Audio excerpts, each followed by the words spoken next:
do a special sit down with Zach Knight. So Zach, he's a professional wrestling superstar, by the way, people. I don't know if you know this. You probably do if you're watching my show.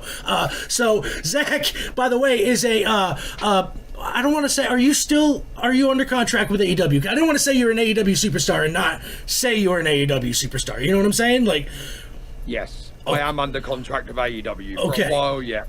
Great. No, I just wanted to know it was I wanted to make sure that, it was official before I was like, yes, AEW, Ring of Honor superstar. No. So, anyway, man, I really want to thank you so much for popping on here. Zach, the reason why he is on here is because he posted a little post on the internet asking just to do podcasts, and I was like, fuck yeah, I'm gonna do that. I really want to talk to this guy. So let me give him a message, and he wrote right back, shocked the shit out of me. So thank you, Zach, by the way, for that. And saying yes, by the way, for one. You're very welcome. Listen, I wanted to put the message out there. I understand that podcasters have a hard time sometimes trying to get hold of the wrestlers and everything else. One thing that I feel separates me from the rest of the pack is I remember that I'm a fan at heart.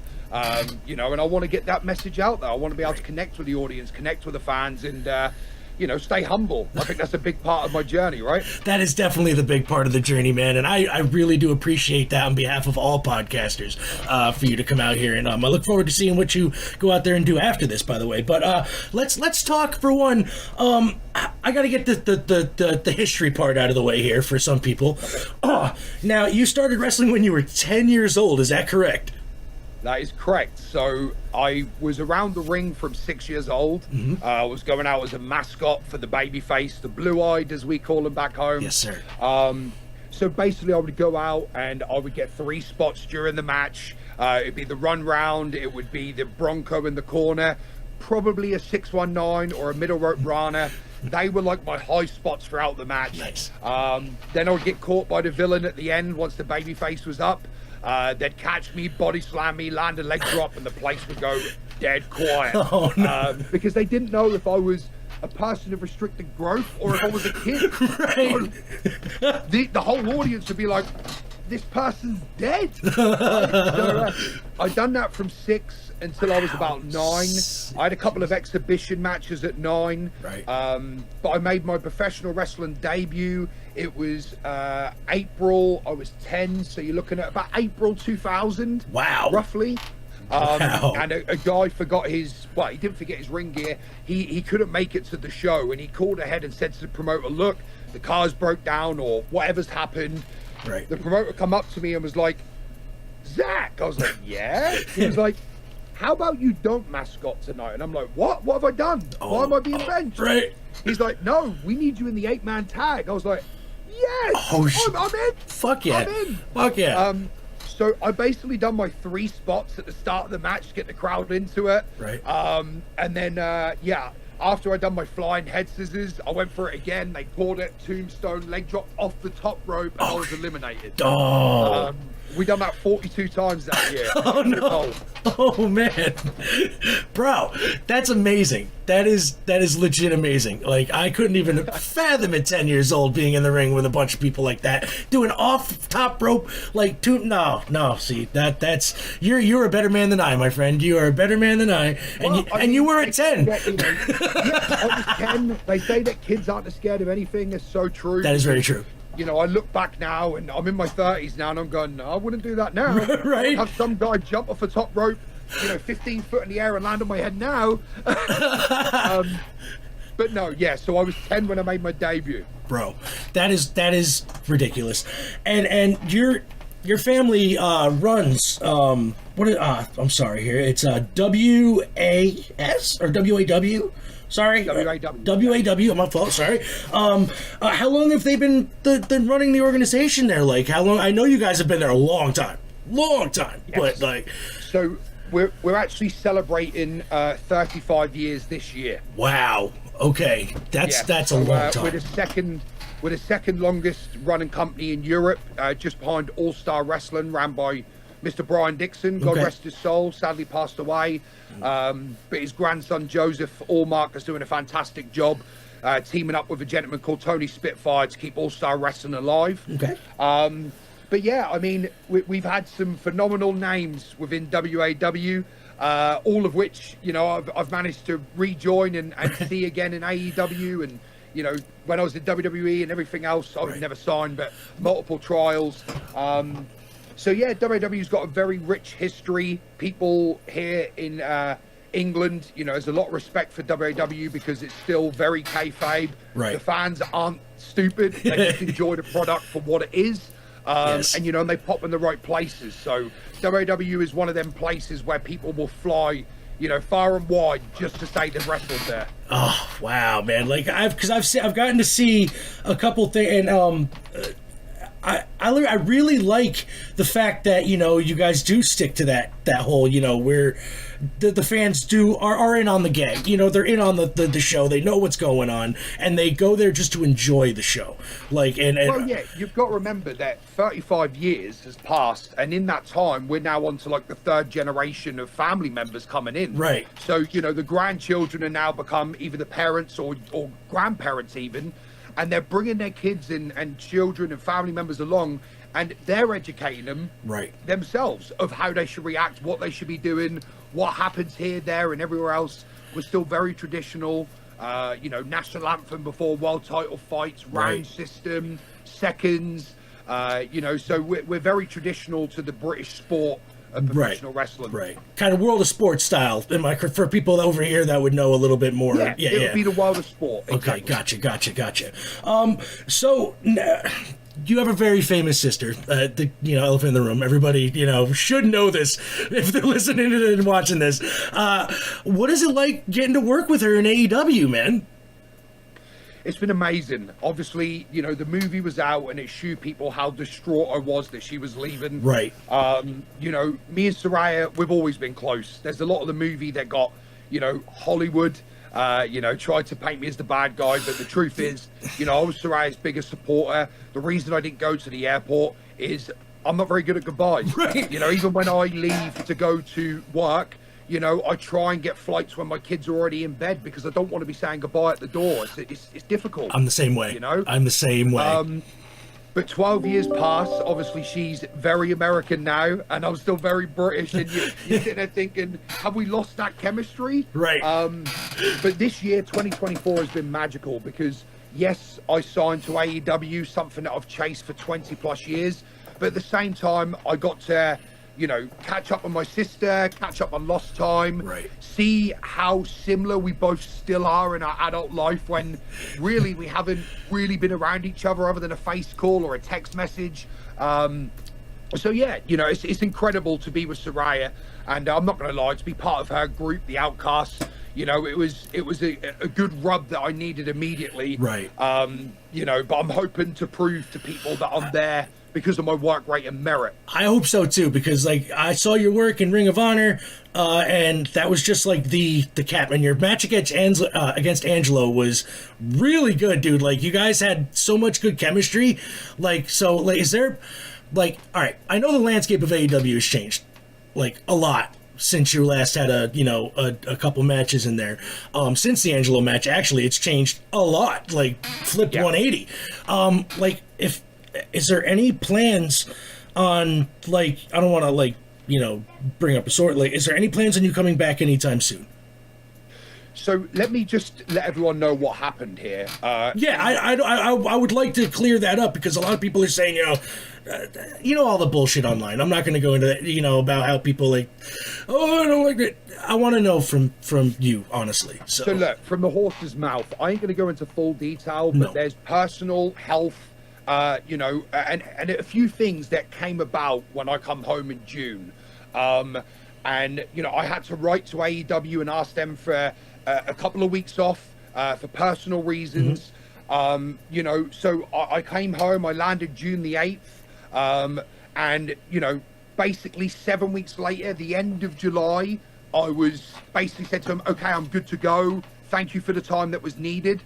So I was medically clear and fit to go into Wembley, which I done Cardiff and Wembley. Right. So yes, I'm under contract, and you know, the past few months, you know, like I said, 7 to 8 weeks of that I had to take off. Now the thing is, when you take time off, a business that is 52 weeks a year, 365 days. Right. It's very hard to leave and then say, I'm ready to come back now, when you've got a roster like we have, the best roster in the world, the very best wrestlers in the world wrestle for AEW. Right. And for me to say, I'm going to take 2 months off and then I want you to fly me back in and carry on where I left off, that's not going to happen. Yeah. No work works like that. So right now, they know I'm clear. Yes, I'm sure that they've got, some stories and everything that they're thinking of for 2025. I plan to be back in America as early as January, but I basically have to wait my turn again. Yeah. Tony and AEW were phenomenal to me when I was there at the start of this year. I basically done about 9 months straight out in the US. That was a big part of it. Obviously, I've got a wife and 3 kids at home. It's a real mental strain, right? To keep leaving them and only getting 2 or 3 days at home. My children's mental health, my mental health, my wife. That's more important to me than anything else in the world. 100%. So 100%. This is why I took some leave after a really strenuous timeline being out in America. Tony was phenomenal. I was getting really good dark matches against a really good caliber of wrestlers. I was getting put over. I'm still undefeated in AEW Ring of Honor. And the icing on the cake was that match with Jeff Angelo, yep. A phenomenal worker. We were given, our time, and it was basically go out there and show us what you can do. Right. And unfortunately, it didn't get fully displayed on TV programming. But we had some stuff in the ad break time, right, that was phenomenal, and the crowd were really enjoying it. Oh. But yeah, to answer your question, I've been off for reasons, personal reasons. Yeah. The doctors and everyone have now said Zach's ready to go. So it's a case of waiting for my turn again, and delivering when that opportunity comes. Gotcha. So that's awesome to hear, though, and I'm glad that you're ready and rearing to go, and it's just a matter of time, really, before you get back in there. And there's a lot of people, a lot of people don't understand about AEW and WWE, honestly, is there's a lot of people under contract, and not everybody's gonna fit right now into the puzzle, you know what I mean? But they will. Right. And it's storyline based. We've got new signings coming in, right, that need TV time and everything else. Tony's a very smart man. You don't get to where you are being stupid. Right. He's a very intelligent man. We're 5 years old. The company is growing rapidly. Oh, yeah. I believe 2025 is probably going to be their biggest year yet.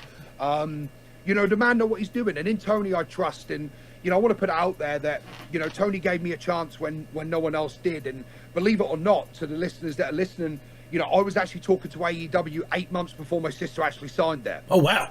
See, that's we were new. already in negotiations, and this is why I went and got my own visa, and why there was a process of me waiting. And in the meantime of my visa, my sister signed there, right? And it was like, yes, that's awesome. We've signed at the same time to the same company. All them dreams as children saying we're going to do this, we're going to do that. Finally, we got a chance to do it. That's awesome. Yeah, man, it's awesome. That is great. I'm so glad you're getting to actually, be there with your family and then your friends too, that you said that, you've worked with in WAW, it's, what is that like too, seeing all these people that, were basically European exclusives? I'm not gonna lie, because not many people, really knew about any of them before, coming over here. What is it like seeing, and who specifically have you? So I would say, 60% of the roster I already knew from right, working in Europe and the UK. Bryan Danielson worked for WAW. Colt Cabana worked for WAW. A lot of the Ring of Honor boys were always brought over. So people like Roderick Strong and, there was a vast number of people that I knew, and there was more people that knew who I was, which is the biggest shock, to come over to America, a place that I hadn't really done a lot in. I've done Mexico, I've done Canada, I've done all of Europe, all of the UK, but America was a place that I was one of those guys that was like, I'm not working in America unless I got a visa. It's just not worth the risk. Right. So you're building up all this anticipation about what Zach Knight really going to be like. So yeah, but the first few weeks, believe it or not, I found it really hard to transition.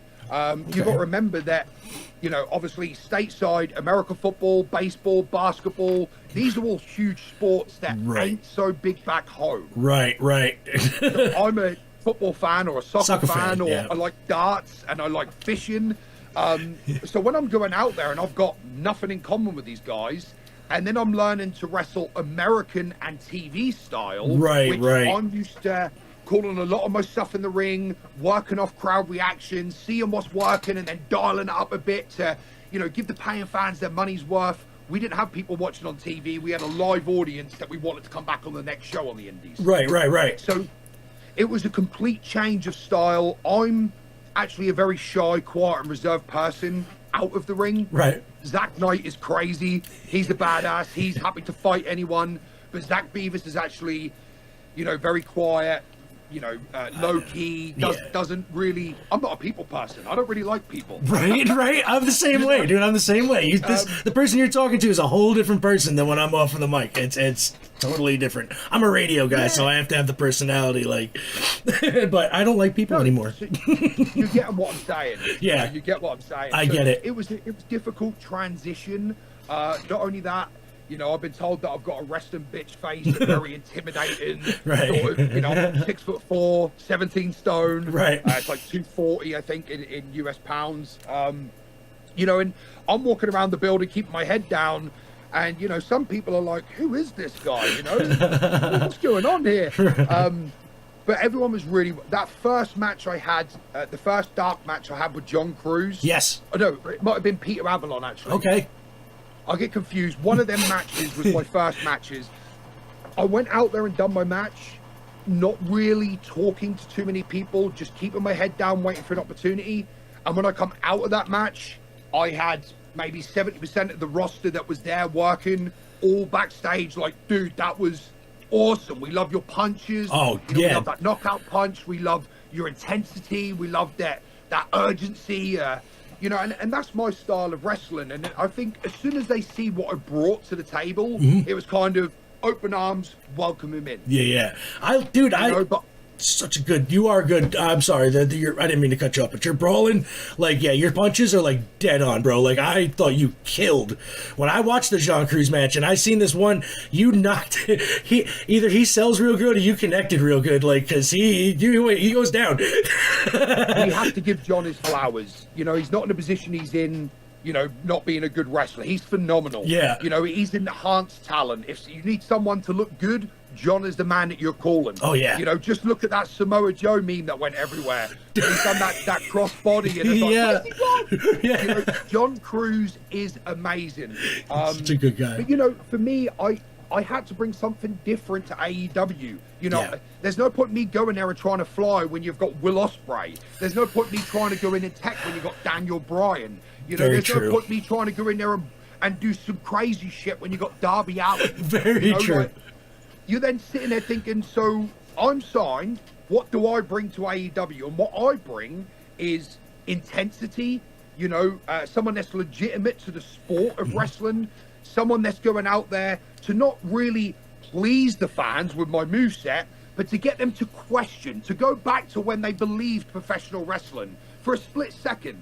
If there's 10,000 people in and 20 of them are going, did he just punch him? Or is that supposed to happen? Right. Is this guy unhinged? This guy's crazy. If I can get you to think anything other than this is just wrestling, or this is something we've seen before, then I've done my job. And that's what I'm trying to bring to AEW. Right now I think I'd be a perfect fit for John's the Moxley faction, because them Death Riders, wow, I feel like they need a nut job like me. I feel like you would fit in really well. Tell you the truth. Yep. So let's switch the gears here a little bit, and I want to know, Zach Beavis, the person. I want to know what kind of music you listen to. I want to know what movies you're into. I want to know basically you. Let's talk Zach. So no one's actually going to believe this, because obviously, as I said, I'm a big dude. I'm a bit of a brawler. you know, but in me time, when I'm Zach Beavis, actually I could sit there and listen to boy bands and love ballads and you know, stuff that has meaning to the lyrics, Right. you know, something that you can resonate with, like, oh, I've had a broken heart, or oh, I remember this, you know. So I'm one of those guys that can sit there, and I like a good sing song. Yes. You know, anything that just brings the energy into the room. Movie wise, again, people are going to be like, who is this guy? But I'm a rom-com guy. I like a romantic comedy or a comedy. Amen. You know, so for me, I'm just, you know, my wife always says I'm a big bear, really. You know, I'm so soft in the middle, Right. but hard on the outside. You know, like a Cadbury's cream egg. Right. So, all right, when I'm gonna go a little bit when you were younger, right?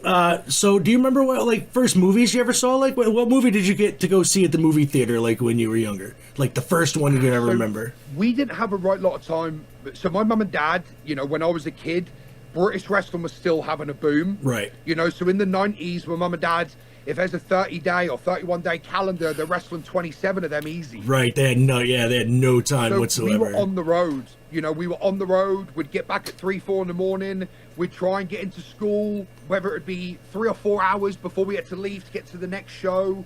You know, I don't remember much.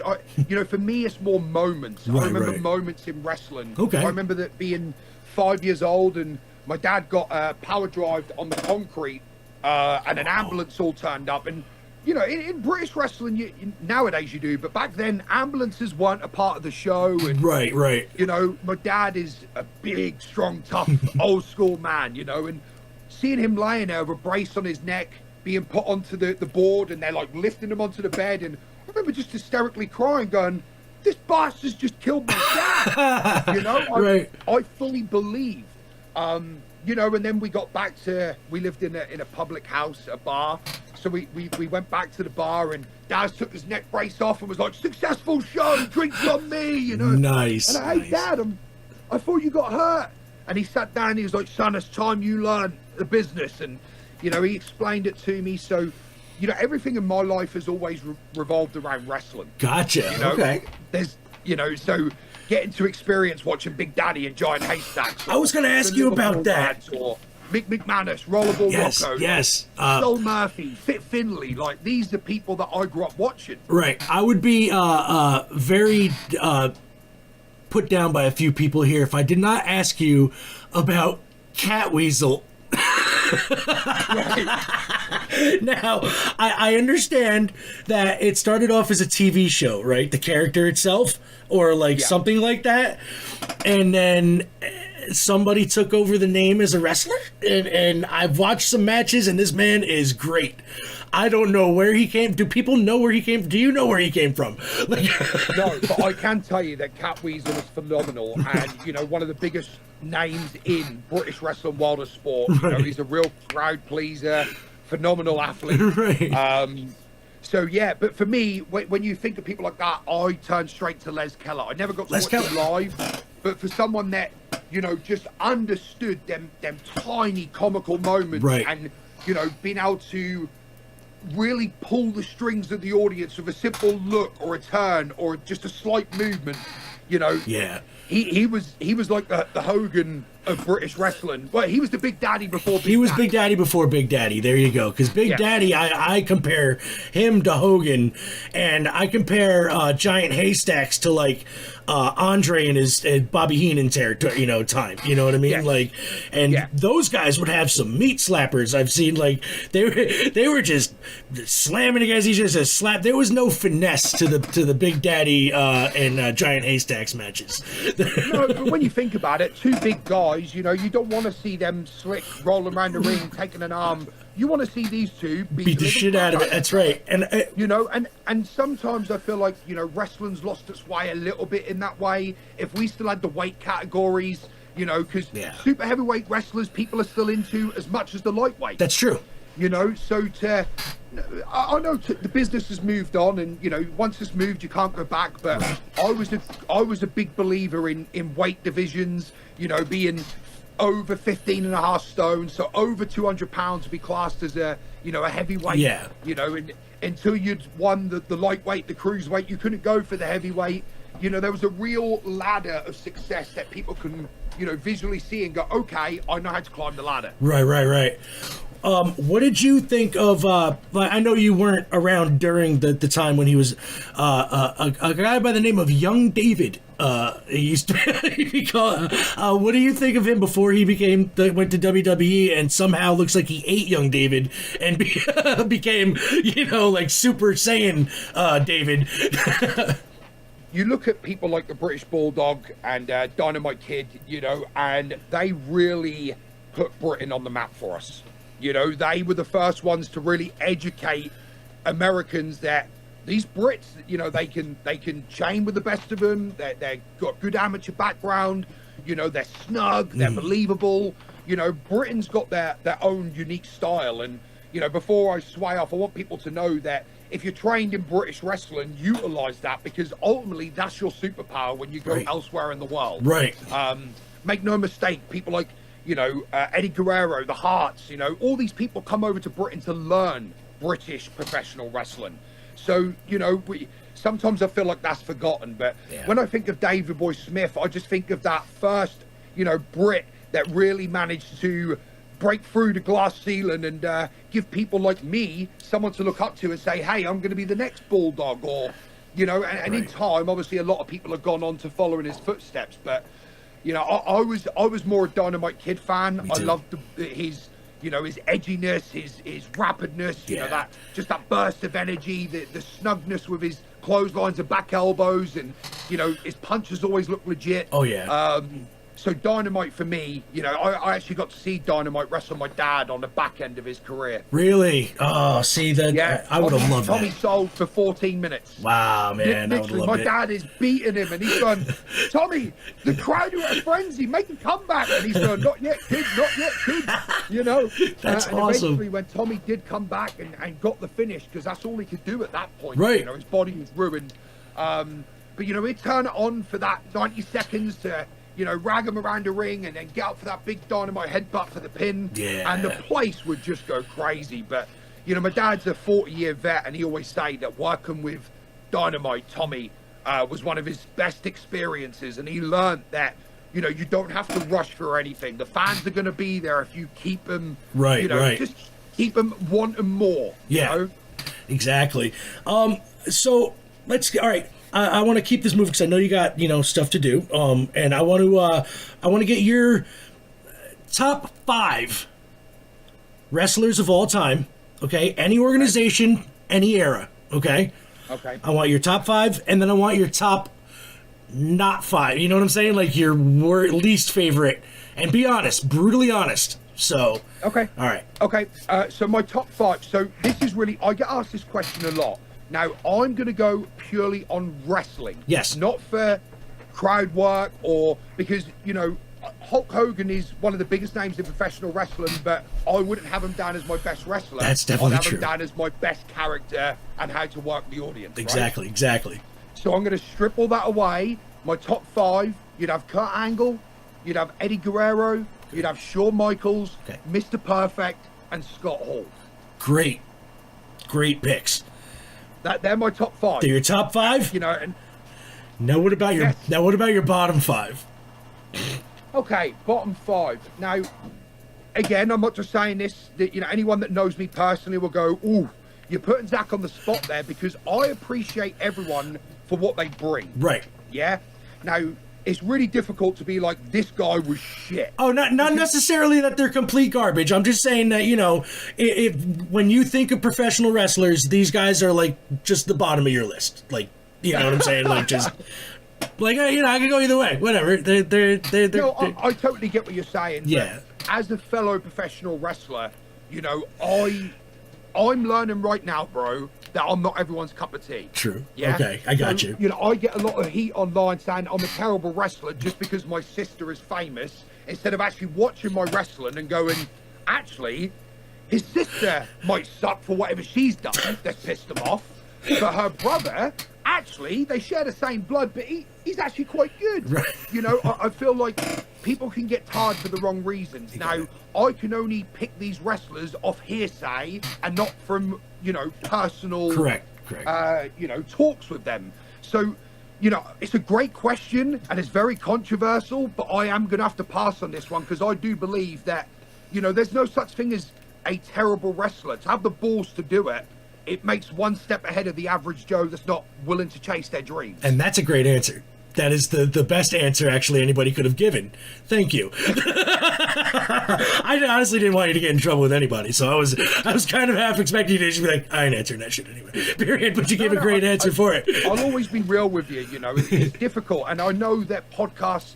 Of course, we want controversy. We want things that people are going to pick up on. Yeah, I'm not about that though. I just asked some questions that come in my head. Bro, the cracking question. Right. I'll tell you what. I'll be watching in future to see if someone actually trips over that speed bump, bro. Good question.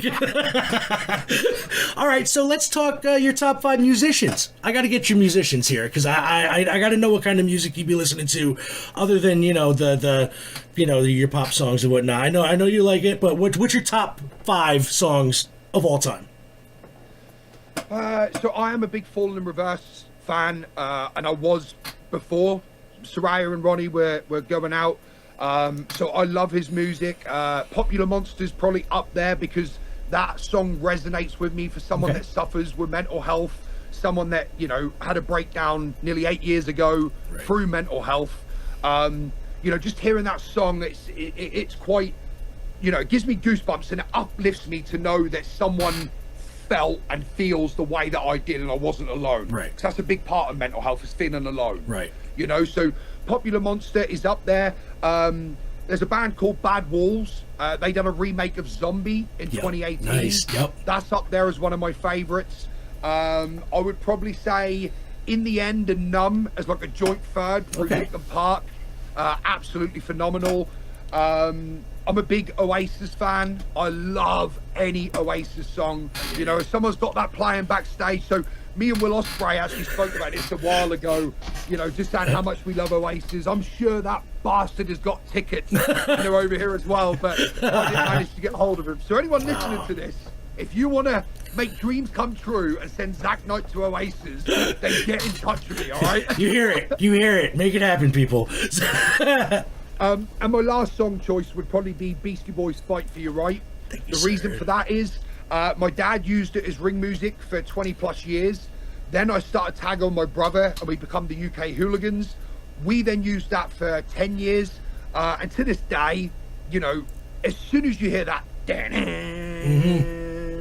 kick it, you just can't help but to bop and feel energized. It's a real uplifting track. Exactly. And fun fact about that, my uncle went to college, art school, with the Beastie Boys at Bard College here about 20 minutes away from my house. Yes, sir. They came in on awesome. The first day they were there, he said they come in on their own helicopter to the quad. And then, yeah, it was ridiculous. Wow. Yeah, there you go. I don't have helicopters, bro. I'm still driving around in a van. Right. Me too. It's a mini one, and I got for my kids, so I can keep them in there. Yeah, right. So, Zach, man, I thank you again for coming on and chilling, and I would love to have you on again at some point, anytime that you're available, absolutely. and talk about, like I said, I have another podcast with my friend Andre Gower of the Monster Squad, where we talk about movies from our childhood, and he was in the movie The Monster Squad, so we I would love to maybe even have you on there if you're like any kind of movie guy, and I'd like to get your my movies. I just I'm very punch drunk. Sometimes you'll ask me a question, I'll go, don't think about that. Same here, but and I also got some music ones too, and I know you like some music, so I'm gonna have to get you on when we're doing that. But absolutely, let's do it. Do you have anything you would like to plug right now? Are you doing anything recent, upcoming, anything? Yeah, so I've taken a few independent bookings just to keep myself in the ring and active.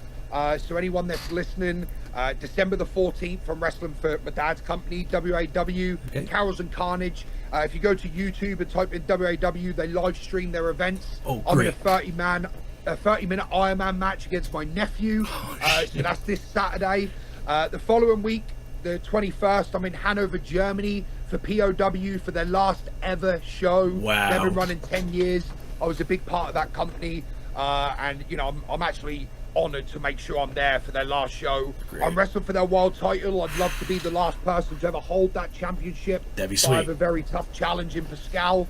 And then the 28th, I'm near Walls, and I'm wrestling for a guy called Matt Powell, and we're doing a traditional 6 by 5 minute round World of Sport style match. So Nice. 3 different companies, 3 styles of matches. And then January, I'm heading back to America to pick up where I left off. I've Good. got a Ring of Honor title that I need to win before the end of 2025, and being undefeated there, I think I've got a good chance. I think you do too, and we'll be rooting for you, quite frankly, because Yeah, thank you, man. I would love to see that. And again, thank you again, Zach, for coming on. I will post links to everything that Zach actually was talking about, according to WAW, the show. I'll post that right as soon as this goes up. So everybody just keep an eye out for Zach to come back to American Professional Wrestling. And if you're overseas, go watch where he's wrestling over there, because he's amazing. So Thank you, man. no problem, Appreciate man. you. Have a great day, man. You too. Thanks, bro. See All you right, soon. bye.